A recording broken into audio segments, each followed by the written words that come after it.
요한계시록 2장 3장은 1세기 말 로마 황제 도미티아누스의 기독교 박해가 심하던 그 시기에 예수 그리스도께서 이 박해받는 이 소아시아 터키 지역의 교회들에게 하신 말씀들이에요.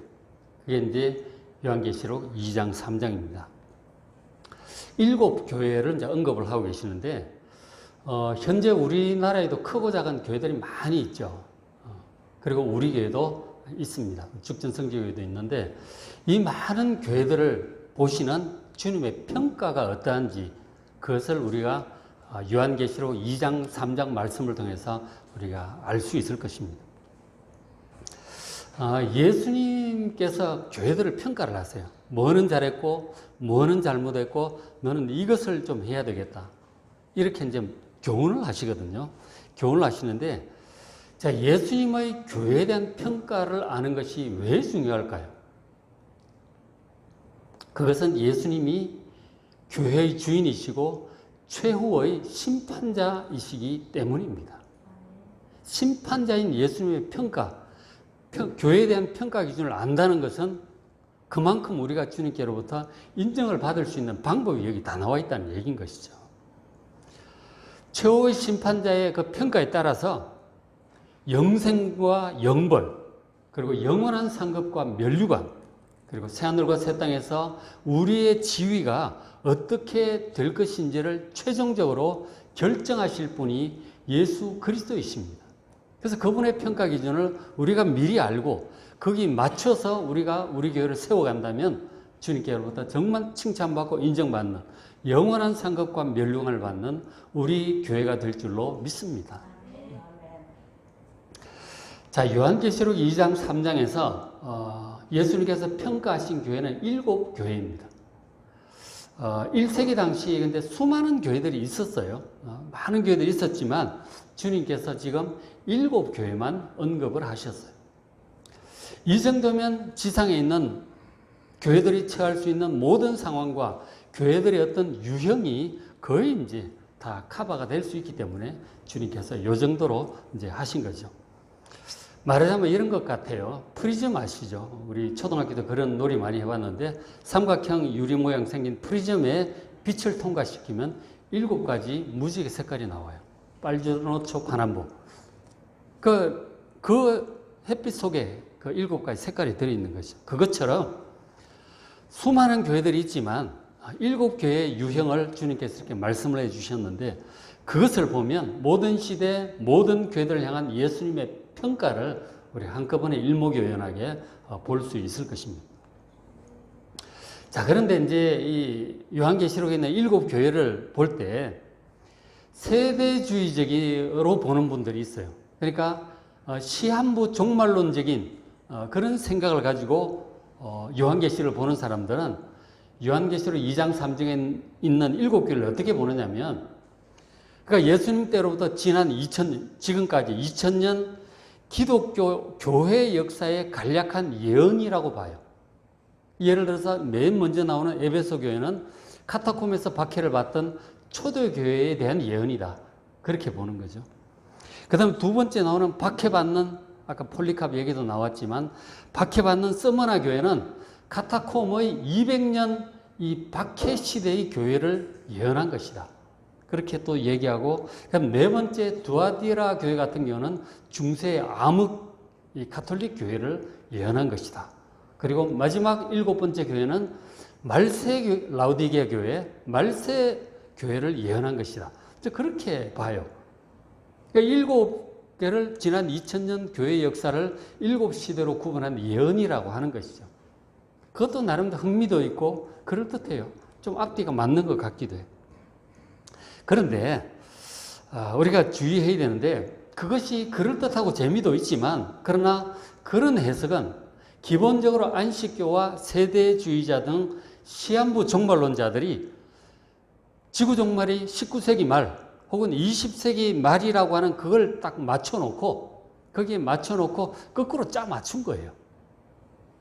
근데 어떻게 합니까? 진짜 주님이 진짜 지금 2, 3년 내에 오실지 500년 후에 오실지 또 1000년이 흘러갈지 그걸 누가 알겠어요? 근데 하나님밖에 모르시는 거예요. 그래서 이것을 지금 19세기 말 20세기 말에 맞춰서 하는 것이 너무 인위적이다 하는 것이죠. 그리고 이제 그렇게 보면 단점이 뭐냐면 지금 시대는 라오디게아 교회 시대이기 때문에 그 앞에 6교회는 볼 필요가 없어요. 다 지나간 것이기 때문에. 그게 문제라는 거죠. 결코 그렇지 않다는 것입니다. 지금 예수님께서 7교회를 얘기하셨는데 그것이 1세기 당시에 7교회가 동시에 존재한 교회였어요. 그 각 교회들을 얘기하신 거라고요. 그렇잖아요. 그 교회가 동시에 존재한다니까요. 그렇게 뭐 200년 동안은 에베소 교회 뭐 있고 또 뭐 300년 동안은 무슨 서머나 교회만 있고 그런 게 아니라니까요. 여기 엉터리가 되는 거죠. 동시에 존재하는 교회. 그래서 오히려 대부분의 신학자들은 모든 교회, 모든 시대, 모든 교회들의 어떤 대표적인 어떤 교회들을 향해서 주님께서 하신 말씀이다. 그러니까 이제 교회들을 대략 7개 유형으로 대략 이렇게 분류를 해가지고 에베소 교회 스타일의 교회, 뭐 스무나 교회 스타일의 교회 이런 것들을 각 교회에 대해서 처한 상황에 따라서 장단점을 주님께서 평가하시고 혹은 칭찬도 하시고 책망하시고 가르치신 그런 내용이 요한계시록 2장 3장의 말씀이다 라고 보는 것이 훨씬 성경적이라는 것입니다. 그래서 우리는 7교회 각각에 대해서 잘 보면서 우리 교회는 과연 어떤 교회에 가깝고 그리고 뭐 똑같이 맞으라는 법도 없죠. 뭐 2개, 3개 겹쳐서 나오는 특징도 있겠죠. 그래서 우리 교회는 어떤 칭찬을 주님께로부터 받을까? 혹은 어떤 책망을 받을까? 우리 교회는 어떻게 해야 될까? 그것을 배워서 주님께로부터 정말 칭찬받고 인정을 받는, 상급받는 그런 교회가 될 수 있도록 그런 목적으로 주신 것이 요한계시록 2장 3장임을 믿습니다. 그런 뜻에서 우리가 이 말씀을 잘 보시고 주님께 인정받는 우리 교회가 될 수 있도록 그렇게 섬기시고 기도하는 우리가 되길 바랍니다. 자, 이제 7교회에 대해서 이제 2장, 3장에서 말씀을 해 주셨는데 7교회가 어디 있느냐면 앞에 보시면 지도가 있잖아요. 여기 이제 이게 소아시아 터키입니다. 이게 앞에 보십시오. 앞에 보시면 이게 터키고 여기가 그리스예요. 그죠? 그리스고 이 옆쪽에 이제 이탈리아가 있겠죠. 그리고 여기가 이제 예루살렘, 이스라엘이고 아래쪽 여기 보이죠? 아래쪽은 이제 이집트예요. 그 가운데 있는 바다가 이제 지중해죠. 지중해고 여기 이제 지중해 보면은 여기 이제 구브로, 키프로 섬이 있고 크레테 섬이 있어요. 그리고 반모섬이 있는데 이 반모섬이 요 에베소 굉장히 가까이 있죠. 여기에 지금 사도 요한이 유배를 와 있어요. 복음을 전하다가 유배를 와서 거기서 지금 강제 노동도 하고 그렇게 진해 노구를 이끌고 거기 와 있으면서 주일날, 주의 날에 혼자 기도하고 그럴 때 감동받아가지고 요한계시록의 환상과 말씀이 임한 거예요. 그래서 이제 이 반모섬에서 이제 받은 환상입니다. 그래서 환상 중에 주님께서, 부활하신 주님께서 말씀하시기를 내가 지금 얘기하는 걸 잘 기억을 하고 기록을 해서 소아시아에 있는 7교회 편지를 보내라고 하신 거죠. 소아시아 7교회 첫째 교회가 에베소입니다. 이렇게 돌아가요. 시계 방향으로. 에베소 교회, 두 번째가 스무나 교회, 세 번째가 버가모 교회, 네 번째가 두아디라 교회, 사도 교회, 여섯 번째가 빌라델비아 교회, 일곱 번째가 라오디게아 교회. 그렇게 되었습니다. 이렇게 시계 방향으로 이렇게 돌아가요. 다 소아시아 쪽에 있는 동시에 존재하던 7교회들입니다. 유튜브 나중에 올릴 테니까 이제 보시면은 또 이제 저것도 있겠죠. 지도가 그대로 있을 겁니다. 자, 이제 저기가 있는데 저 7교회 중에 요한계시록 2장에서 4교회를 다룹니다. 에베소, 스무나, 버가모, 두아디라까지 에베소서 2장, 요한계시록 2장, 3장에는 4대 교회, 빌라델비아 교회, 라오디게아 교회, 3교회에 관해서 말씀을 해요. 그래서 오늘은 2장에 나와 있는 4교회를 향해서 하신 말씀을 우리가 전반적으로 살펴보려고 합니다. 그러면서 주님께서 교회들을 어떻게 보시는가? 크든 작든 이게 문제가 아니에요. 주님께서 교회를 정말 칭찬하시는가, 책망하시는가? 그것을 우리가 잘 눈여겨보고 어떤 부분을 칭찬하시는가? 그것을 우리가 해야죠. 어떤 부분을 책망하시는가? 혹시 우리 교회에 그런 것이 있다면 그런 것을 해서는 안 되겠죠. 그렇죠? 그러면은 또 잘하고 영적으로 이긴 교회에게 어떤 상급을 약속하시는가? 그것을 한번 말씀을 통해서 눈여겨 보시길 바랍니다. 먼저 이제 에베소 교회부터 보겠습니다. 자, 2장 1절에 뭐야? 잠깐만요. 죄송합니다. 에베소서라고 해놨네요. 전부 계시록입니다. 계시록 2장 1절이에요. 제가 지금 실수를 했네요. 자, 전부 오늘 나오는 성경 구절은 전부 요한계시록 2장에 있는 구절이에요. 요한계시록 2장 1절. 에베소 교회의 사자에게 편지하라. 오른손에 있는 7뼈를 붙잡고 7 금초대 사이를 거니시는 이가 이르시되. 그렇게 말씀하시죠.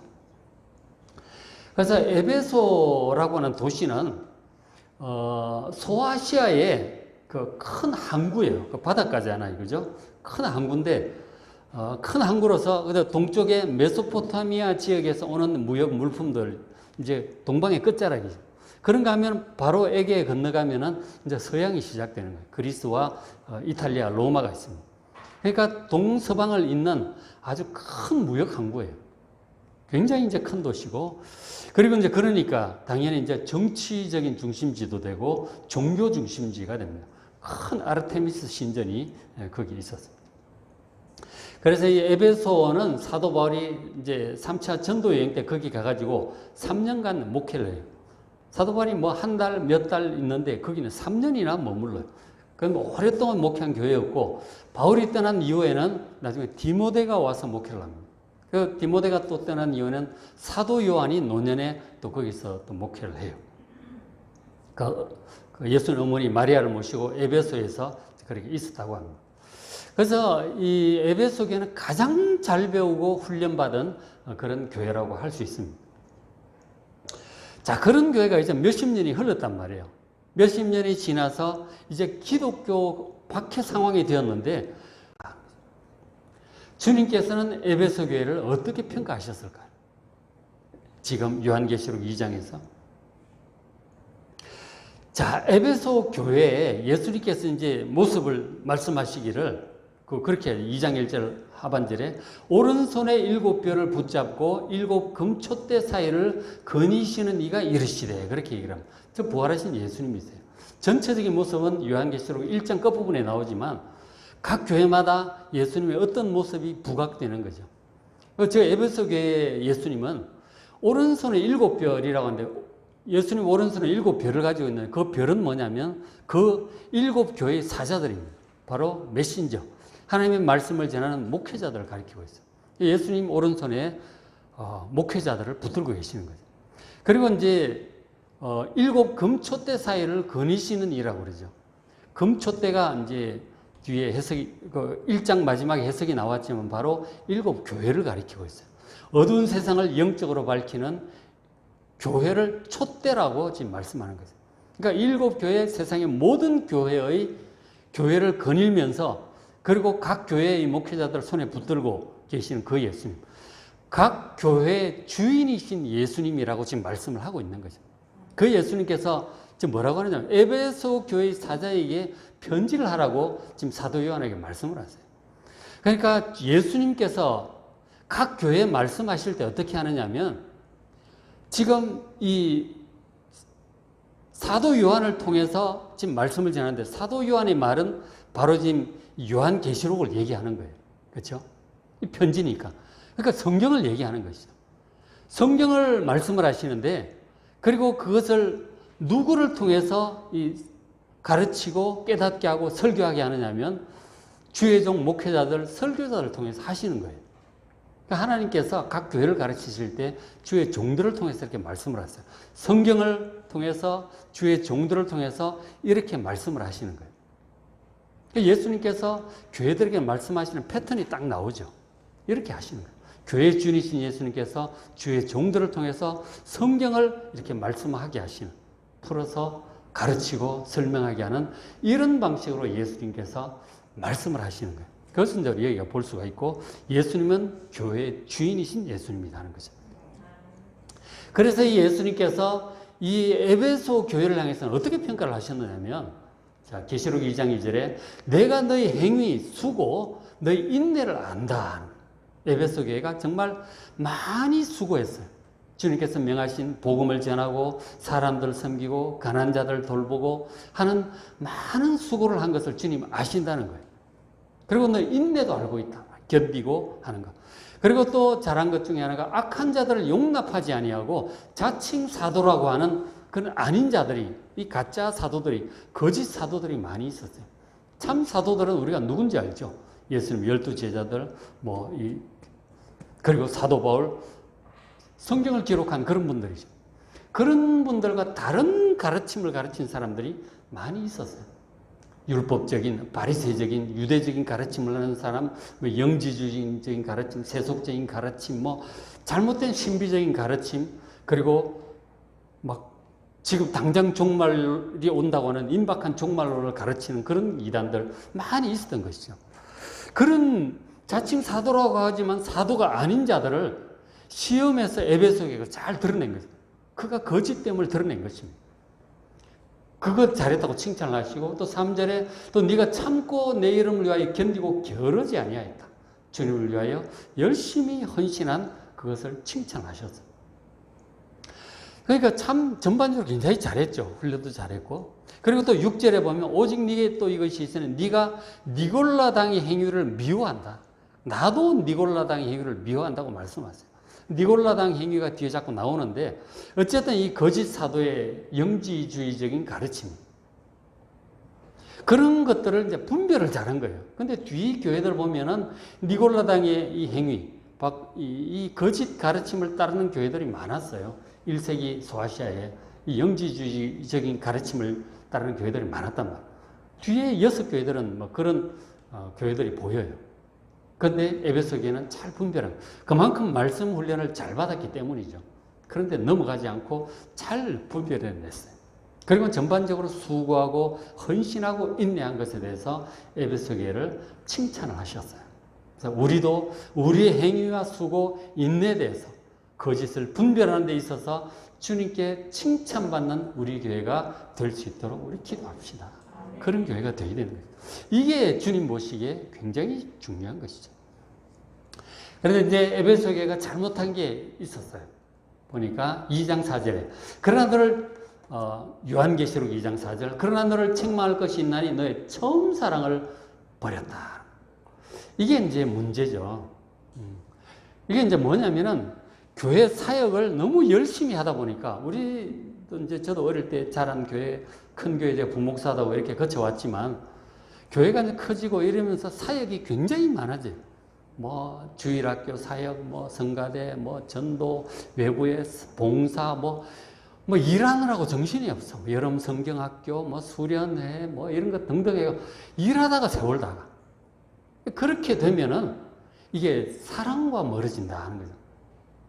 일 잘하려고 하다가. 그러니까 하나님 사랑, 이웃 사랑, 이런 부드러운 마음, 따뜻한 마음보다 일하느라고 정신없이 되면은 이렇게 될 수 있습니다. 근데 에베소 교회가 책망받은 것이 그거였어요. 그렇게 되면 영적인 능력이 떨어지는 것이죠. 그래서 5절에 주님 말씀하시기를 그러므로 어디서 떨어졌는지를 잘 생각을 좀 해봐라. 잘 생각을 해요. 왜 이렇게 되었을까 우리 교회가. 회개하여 처음 행위를 가지라. 만일 그렇지 않고 회개하지 않으면 계속 그런 식으로 사랑 없이 일만 하면 내가 너희 같은 너희 촛대를 옮겨버릴 것이다. 세상을 밝히는 게 가장 중요한 사명인데 그 사명을 못하고 옮겨버릴 것이다 하는 거죠. 그때 에베소 교회가 잘했는지 못했는지 결국 나중에 촛대가 옮겨져요. 잘 못했던 것이죠. 그 이후에 이제 그 나중에 세월이 더 흘러서 저 교회들이 전부 이제 이슬람화 되어버리죠. 교회가 폐쇄되고 모스크가 되고 이제 그런 안타까움을 보게 되었죠. 그러니까 참 잘해야 된다는 거예요. 잘못하면 촛대를 옮겨버리신다는 거죠. 주님께서는 아주 세밀하게 보고 계십니다. 그래서 일도 좋지만 사랑이 하나님 사랑, 이웃 사랑, 사랑의 마음을 잘 회복해야 될 것입니다. 그래서 주님께서 마지막으로 말씀하시기를 2장 7절에 귀 있는 자는 성령이 교회들에게 하시는 말씀을 들을지어다. 이기는 그에게는 내가 하나님의 나군에 있는 생명나무의 열매를 주어 먹게 할 것이다. 여기서 이긴다고 하는 것은 그런 거짓된 것에 넘어가지 않고 박해에 굴복하지 않고, 그리고 이 처음 사는 걸 잘 회복해야 돼요. 성경적으로 잘 회복해서 처음 행위를 회복을 할 때 그것이 이기는 것입니다. 그것이 이기는 것. 그렇게 하면 하나님의 나군에 있는 생명나무의 열매를 먹게 될 줄로 믿습니다. 영생하는 것이죠. 하나님이 나군에서 생명나무 열매를 먹고 영생하게 될 줄로 믿습니다. 자, 이런 내용을 에베소 교회에 말씀을 하셨어요. 자, 그다음 두 번째, 계시록 2장 8절 서머나 교회였어요. 자, 서머나 교회는 어떤 모습으로 나타나셨느냐면 처음이며 마지막이요 죽었다가 살아나신 이라고 예수님을 그렇게 표현을 하고 있죠. 그러니까 우리 인생의 시작이 끝, 죽음까지도 주님의 손에 있고, 그리고 역사의 시작과 마지막도 주님의 손에 있다고 하는 거예요. 그리고 죽었다가 다시 살아나신 분, 부활의 예수님이심을 말씀하고 있고, 우리에게 부활을 주시는 분이라고 하는 그런 거죠. 왜냐하면 서머나 같은 박해로 순교도 당하고 막 그런 교회라서 그렇게 소개를 하신 것 같아요. 내가 부활의 예수다. 그렇게. 그 예수님께서 말씀하시기를 9절에 내가 너희 환난과 궁핍을 알거니와 실상은 네가 부요한 자다. 이렇게 말씀을 하셨어요. 그러니까 지금 이 서머나 교회에서 환난과 박해등에서 굉장히 가난해요. 이것도 뺏기고 저것도 뺏기고 굉장히 가난하고 막 박해가 심해졌어요. 근데 이제 인간적으로 볼 때는 정말 이것저것 찢기고 막 밟히고 가난한데, 근데 주님께서 말씀하시기를 아니다. 실상은 네가 부요한 자라고 인정을 하시는 거예요. 영적으로 부요한 자라고 인정받는 우리 교회가 됩시다. 비록 우리가 수가 적고 물질적으로 궁핍할지라도 주님 보시기에 그러나 너희 교회가 부요한 교회다 라고 인정받는 우리 교회가 될 수 있도록 우리 또 그렇게 기도도 해요. 그렇죠? 그렇다는 거죠. 그러면서 2장 10절에 너는 장차 받을 고난을 두려워하지 말라. 볼지어다 마귀가 장차 너희 가운데 몇 사람을 오게 던져 시험을 받게 할 것이다. 아까 영상에 우리 잠깐 봤지만 그 서머나 교회에서 나중에 세월이 조금 덜러 지금 말씀하시는 때가 서기 한 90년 내외예요. 그때쯤 했는데 서기 155년 정도 돼서 아까 봤지만 사도 요한의 제자인 폴리캅이 서머나 교회 감독이었는데 순교를 당하게 되죠. 딱 한 번만 로마 황제를 주님이라고 고백을 하면 풀어주겠다고 하는데 절대로 못한다. 그럴 수 없다. 86세의 나이로 산채로 화형을 당합니다. 그렇게 순교의 피가 있었던 그런 교회예요. 그 얘기를 좀 미리 하시는 거죠. 박해할 것이는 너희가 10일 동안 환난을 받으리라 그러죠. 근데 우리가 박해를 받고 환난을 받지만 그것이 10일이라고 얘기하시는 거예요. 그러니까 10일이 길다면 긴 기간이죠. 그러나 끝이 있는 기간이에요. 어느 정도 하고 끝이 난다. 그 말씀을 지금 하시는 거죠. 그래서 우리도 살다가 박해가 올 수 있습니다. 마지막 때가 주님 오실 때 가까워 오면 이 적그리스도가 등장을 하고 또 온 세계적인 기독교 박해 상황이 와요. 그런 박해 상황에 온다면 우리가 믿음을 지켜야 되는 것이죠. 서머나 교회 같은 상황을 당할 수 있는 것이죠. 그럴 때에 두려워하지 말고 부활의 예수님 그리고 언젠가는 끝나게 하시고 우리에게 영원한 하나님 나라로 인도하실 그 예수님을 믿고 여러분 인내하시길 바랍니다. 그렇게 말씀하시기를 주님 그러죠. 네가 죽도록 충성하라. 그리하면 생명의 관을 줄 것이다. 말씀도 하시고 11절에 이기는 자는 둘째 사망의 해를 받지 않을 것이다. 우리가 한 번은 죽죠. 그러나 주님 다시 올 때 부활합니다.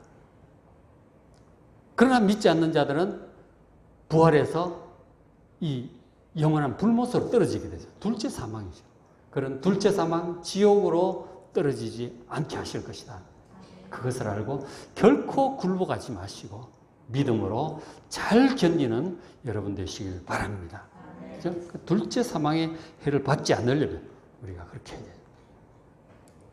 그 다음 세 번째 교회 버가모 교회입니다. 버가모, 페르가몬 교회인데 이 버가모 교회 사장에게 편지하러 가죠. 저기 예수님은 어떤 모습이냐면 좌우에 날선 검을 가지신 분이십니다. 진리의 검을 가지신 예수님이십니다.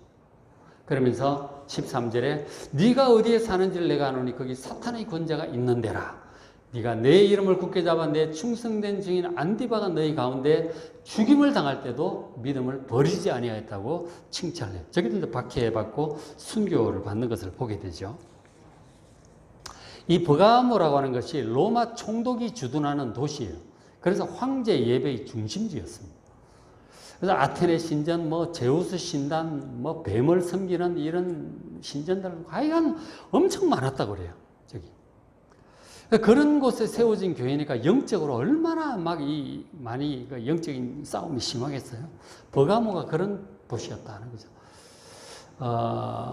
우리나라도 그런 데가 있어요. 뭐 그렇게 뭐 저런 신전이 아니고 특히 점집이 굉장히 많은 지역이 있더라고요. 저도 수원에 살다가 왔는데 수원 그 화성 안에 들어가면 점집이 그렇게 많아요.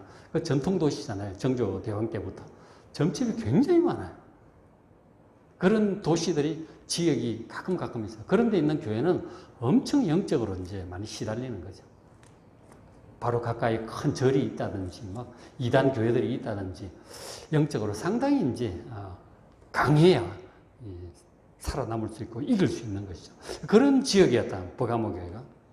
근데 이 버가모 교회 예수님이 진리의 날쌘 검을 가진 분으로 나타나셨어요. 그리고 안디바라고 하는 지도자가 또 순교를 이미 당했던 것 같아요. 편지를 쓰던 그때. 그 사실 주님께서도 알고 계셨어요. 순교를 당하면서도 믿음을 버리지 않았던 것이죠. 우리나라에는 주기철 목사님 같은 분이 그렇게 버티셨잖아요. 그죠? 끝까지 굴복하지 않고 고문당하면서 믿음을 지키셨습니다. 자, 그런 이제 안디바 같은 훌륭한 믿음을 가진 지도자도 있었지만 반면에 잘못된 교훈을 타협하는 그런 교훈을 따라가는 성도들도 적지 않게 있었던 것 같아요. 2장 14절에 그러나 네게 두어 가지 책망할 것이 있다. 거기 네게 발람의 교훈을 지키는 자들이 있다. 그렇게 말씀하셨어요. 이 발람의 교훈이 보면 발람이 발락을 가르쳐 이스라엘 자손 앞에 걸림돌을 놓아 우상의 제물을 먹게 하고 또 행음하게 했다. 간음하게 했어. 15절 이와 같이 너에게도 니골라당의 교훈을 지키는 자들이 있다. 아까도 나갔지만 이 니골라당의 교훈이라고 하는 것이 발람의 교훈과 맥락을 같이 한다는 거예요. 발람 얘기를 조금 말씀드리면 이 민수기 뒷부분에 나와요. 그러니까 광야에 이스라엘 백성들이 출애굽을 해서 40년이 지났어요. 그래서 이제 막 그 요단 동편의 땅을 정복하기 시작했죠. 바산왕 옥과 아모리 왕 시온의 땅을 정복을 했단 말이에요. 그것을 보고 모압 왕이 두려움을 느낍니다. 그래서 그 당대 가장 영험한 술사인 발람을 불러다가 이제 이스라엘을 저주하려고 그렇게 시도했죠. 하나님께서 강권적으로 역사하셔서 축복을 하게 만들어 버리셨어요. 그렇게 했는데 이 발람이 나중에 이제 꾀를 내 가지고 이제 어떻게 하느냐면 모압 여인들로 하여금 이 미인들을 뽑아 가지고 이스라엘 남자들을 유혹하게 합니다. 남자들이 또 여자에 약하잖아. 그리고 넘어가요. 그리고 그 이방 여인들을 따라서 간음도 하고 그러다 보니까 그들을 따라서 이방 신들을 섬기는 데까지 따라다니게 돼요. 족장급들도 막 따라가고 그렇게 했어요. 그러니까 하나님께 진노하셨고 그래서 급성 전염병이 돌아가지고 24,000명이 죽습니다. 그런 일이 이 발람의 교훈 사건이에요. 발람 보면은 그랬잖아요. 그죠? 그 행음하게 하고 간음하게 하고 그리고 우상을 섬기게 한 거죠. 그것처럼 당시 니골라 당이 1세기 당시 소아시아에 그 니골라라고 하는 사람이 이제 그렇게 했던 거죠. 그게 이제 영지주의적인 가르침인데 참 교묘하게 그렇게 해서 우리가 정말 믿음이 좋다면은 뭐 그런 또 간음을 우리가 한다 할지라도 주님의 십자가 전부 용서해 주신다는 거예요. 그러니까 상관없다는 거예요. 상관없고 간음죄 상관없다는 거예요. 다 십자가로 용서해 주시니까. 그리고 그런 걸 해도 마음이 흔들리지 않아야 이게 진짜 믿음 좋은 사람이다. 그것도 말이 되는 것 같기도 안 되는 것 같기도 그러잖아요. 그러면서 안 그래도 뭐 또 그 호기심도 있는데 그래요? 지도자가 그러니까 따라가지. 그 영지주의 쪽에서 이제 그런 게 있었고 그 어쨌든 니골라라고 하는 사람이 이제 그런 교훈을 했던 것이죠. 그런 걸 따라가는 사람도 있었어요. 그래서 이제 그 우상을 섬기는데 따라가기도 하고 이방 여인들과 간음을 하기도 하고 그런 일이 있었던 것이죠. 이제 저 여자라고 하는 게 그 이방 신전의 장녀들이에요. 이방 신전 소속 창조들이 그것은 이제 종교 행위의 일부로 막 그렇게 하는 거죠. 그 우상 제물도 먹고 그런 것들을 하게 되는데 이 간음과 우상 숭배는 십계명에서도 엄격하게 금지하신 일이잖아요. 어떤 그럴듯한 논리로 유혹적인 논리로 말을 해도 결코 용납될 수 없습니다. 있을 수 없는 일이에요. 그래서 주님 말씀이 16절 회개하라 그리하지 아니하면 내가 속히 가서 내 입에 검으로 싸울 것이다 말씀하시기를 그 거짓된 유혹들을 잘 물리치는 것이 바로 영적으로 이기는 거예요. 그래서 이기는 그에게는 내가 감추었던 만나를 주고 영적인 양식이죠. 아주 영적인 특별한 은혜 그리고 또 흰 돌을 줄 것인데 그 위에 새 이름이 기록되어 있다 하는 거죠. 이름이 기록되어 있는 저 흰 돌 여러 가지 학설들이 있는데 가장 유력한 것 중에 하나가 당시 잔치를 초대할 때 흰 돌에다가 이름을 써서 그렇게 보냈다고 해요. 테세라라고 하는 초대장인 거죠. 바로 천국 마지막 혼인잔치를 얘기하는 거예요. 영원한 천국잔치에 참여하게 될 것이다 하는 것이죠. 영적인 놀라운 은혜의 만나도 주시고 그리고 영원한 그 천국잔치에 참여하게 될 줄로 믿습니다. 거짓된 이거 잘 분별해서 물리치고 정말 말씀을 따라 행할 때 그렇게 된다 하는 것이죠. 그 다음 마지막 두아디라 교회 보겠습니다. 자, 계시록 2장 18절 두아디라 교회는 그 사도행전 16장에 자주색 옷감 장사 그 루디아가 나와요. 그 루디아가 두아디라 사람이에요. 근거지로 해서 빌립보로 왔다 갔다 하면서 무역을 하고 그랬던 것이죠. 그래서 두아디라는 원단 직조와 염색이 발달한 도시였습니다. 비교적 작고 이름 없는 도시였기 때문에 황제 숭배 등 외부 박해는 비교적 적었다고 합니다. 좀 평안한 편이었죠. 그러나 두아디라 교회에 나타나신 예수님은 그 눈이 불꽃 같고 발이 빛난 주석과 같아요.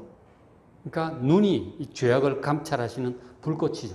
주석과 같은 발은 이 굉장히 강한 이 전사의 이 발 같은 거죠. 강한 그런 모습으로 나타나셨어요. 근데 이 두아디라 교회도 주님께 칭찬하셨어요. 19절 보니까 내가 너희 사업, 사랑, 믿음, 섬김, 인내 에베소 교회하고 비슷해요. 그 사역, 섬김, 인내 아주 훌륭하게 잘했던 것 같아요. 그리고 너희 나중 행위가 처음 것보다 많아 점점 사역이 풍성하고 잘했다고 하는 거죠. 외부적으로 평안하고 사역 은혜도 많고 사역도 굉장히 잘했어요. 상당히 잘한 거죠. 칭찬받을 만한 교회. 자, 그런데 주님께서 책망할 것이 하나 있대요. 그 책망은 에베소 교회하고 좀 달랐어요. 2장 20절에 그러나 네가 책망할 일이 있노라. 자칭 선지자라 하는 여자 이세벨을 네가 용납을 했다 하는 거예요. 자칭 선지자, 거짓 여선지자예요. 바로 이세벨 같은 그런 여자였어요. 뭘 하느냐면 2절에 그가 내 종들을 가르쳐 행음하게 하고 우상 제물을 먹게 하죠. 비슷하죠, 그죠? 그래서 이게 이제 뭐냐면 그 이세벨이 이제 구약 열왕기에 이제 나오는데 원래 이제 두로와 시돈 이방 지역의 공주입니다. 바알을 숭배하던 나라 공주였는데 그게 북이스라엘 아합 왕의 왕비가 됩니다. 그러면서 북이스라엘에 바알 숭배를 쫙 들여와요. 쫙 퍼뜨린 사람이에요. 그러니까 이제 그 마찬가지인데 그 당시 이제 이 교회 두아디라 교회에 한 여성 지도자가 있었는데 그 이세벨이라고 지금 이름이 진짜 이세벨이었는지 이세벨 같은 그런 사람이라는 뜻인지 잘 모르겠는데 어쨌든 그런 용납을 해요. 보니까 행음하게 하고 우상의 제물을 먹게 합니다. 이게 이제 뭐냐면 당시 이제 다 그 풍습 중에 그 이방인들과 함께 이제 이방 신전에 제사 드리는 그런 풍습과 그리고 이제 함께 음식 나누고 회식하는 그런 문화 같은 거죠. 그러니까 사람들과 어울리려면 그 참여를 해야 돼. 그 참여도 하고 음식도 나누어 먹고 그래 고기도 좀 먹고 이제 그러는 거죠. 그런데 참여를 해야 되는 거예요. 근데 이것이 뭐 우리가 구원받은 사람은 그럼 아무 상관없다 하는 거죠. 그 이세벨 같은 여선 교회 지도자가 그렇게 이제 했던 거죠. 그거 다 영지주의적인 가르침을 따르는 그런 내용인 것인데. 그러니까 그 신전 예배 참석을 해서 같이 이제 뭐 음식도 먹고 교제를 해야 우리가 사업도 하고 살 수 있지 않느냐. 안 그러면 왕따 나간다. 그 일리가 있죠. 사람들하고 잘 지내야 되니까. 근데 이제 그게 문제는 이방 제사 드리는 음식을 명백히 알고 이방 제사에 이제 간접적으로 참여를 하게 되는 거죠. 그렇게 하다 보면 또 이방 점점 더 사귀고 뭐 계속 이렇게 하다 보면 결국 이방 신전 예배 의식 속에 또 그 이방 신전 소속 장녀들이 있단 말이에요. 또 함께 혼음도 하고 그런 것도 하게 되는 거죠. 뭐 다 하는 건데 어때? 이렇게 되는 거죠. 그러니까 왕따 안 당하려고 이렇게 함께 하다 보면 이게 그러니까 타협을 하는 거죠. 하나둘 타협을 하다 보면 정말 점점 말려 들어가는 거예요. 간음도 하게 되고 우상도 섬기게 되고 적당히 이제 뭐 이렇게 섞여 들어가게 되는 거예요. 그것도 괜찮다고 적당한 논리로 또 얘기도 해줘요. 이 지도자들이. 그러니까 점점 이제 타락해 들어가는 거죠. 여러분, 우리 신앙생활 할 때 세상과의 타협을 조심하셔야 됩니다. 하나 양보하면 둘, 셋 점점 말려 들어가요. 도리 없습니다. 타협을 조심하시길 바랍니다. 그래서 이렇게 책망하시죠. 22절에 볼지어다 내가 그를 침상에 던질 것이다. 침상은 병상이에요. 질병으로 병상에 눕게 될 것이다. 또 그와 더불어 간음하는 자들도 만일 영적인 간음, 실질적인 간음 다 포함되죠. 만일 그의 행위를 회개하지 않으면 큰 환난 가운데 던질 것이다. 이거는 기독교 박해가 아니고 잘못해서 징계를 받게 되는 거죠. 그렇게 될 것이라고 경고를 하셨어요. 그리고 이제 마지막 이제 말씀하시길 25절에 다만 너에게 있는 것을 내가 올 때까지 굳게 잡으라. 처음 사도들을 통해서 전해준 바로 이 바른 복음이죠. 이 복음을 굳게 잡으라. 26절에 이기는 자 그리고 끝까지 내 일을 지키는 자 영적인 이 싸움에서 이기는 자 끝까지 바른 복음을 붙잡고 섬기는 자에게 만국을 다스리는 권세를 주실 것이다 하는 거죠. 우리가 새하늘과 새 땅에서 영원한 왕이 될 거라고 그러셨죠. 만국을 다스리는 권세를 주시겠대요. 철장을 가지고 그들을 다스려 할 것이다. 나도 내 아버지께 받은 것이 만국을 다스리는 권세를 받았다는 거죠. 우리에게도 주시겠다는 거 아니에요. 그래서 박해 상황, 유혹적인 상황, 뭐 여러 가지 있지만 정말 바른 말씀 잘 붙들고 바른 진리를 붙들고 주님 다시 오실 때까지 끝까지 믿음을 지킴으로 정말 오늘 이 말씀대로 이 초청장, 천국 초청장도 받으시고 하나님 나군의 그 생명나무 열매도 먹고 그리고 만국을 다스리는 권세도 받는 여러분 되시길 바랍니다. 이 계시록 2장 말씀을 통해서 우리가 주님 뜻을 잘 살피시고 묵상하고 살펴서 우리 죽전 성지교회가 정말 주님 뜻에 합당한 교회가 될 수 있도록 또 기도도 하시고 맡은 직분도 잘 감당하는 여러분 되시기를 주의 이름으로 축복합니다. 기도하겠습니다.